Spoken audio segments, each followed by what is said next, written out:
బిర్యానీ వండే హోటళ్ళ దగ్గరికి వెళ్ళిపోయినా, బిర్యానీ స్మెల్ వచ్చినా, ఇంట్లో బిర్యానీ చేసినా, లేకుంటే బిర్యానీని చూసినా ఎట్లుంటుంది పానం?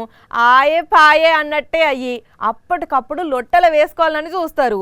ఒక దిక్కు పొగలెలుతున్నా కూడా నంజుకు ఉల్లిపాయలు పెట్టుకొని కుమ్మేస్తారు.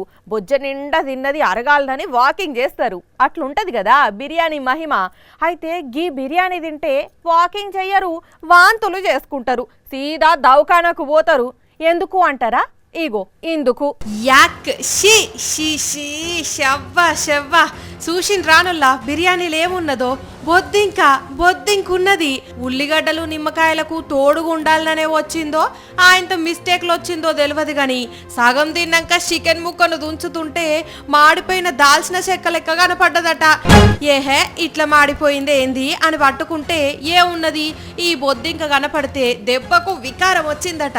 మరి ఉల్లిగడ్డ ముక్కలను ఫ్రై చేసేటప్పుడు బొద్దింక పడ్డదో లేకుంటే బాస్మతి బియ్యాన్ని ఉడికించేటప్పుడు పడ్డదో తెలియదు గాని నూనెల ఏగి కర్రెగా బొగ్గు లెక్క అయింది. కనీసం దాన్ని కాళ్ళు కూడా ఊడకుండా చికెన్ ముక్కలలా కలిసిపోయింది. హైదరాబాద్ నెక్లెస్ రోడ్డులున్న ఒక ఫేమస్ హోటల్ల సక్కదనం ఇది. ఎమ్మటే హోటల్ వాళ్ళని అడిగితే నీళ్లు నమిలిండ్రు.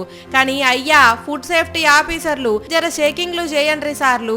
వారానికోసారి 10 రోజులకోసారి పట్నంలా పబ్లిక్ ఏంది సారి పరిశాను?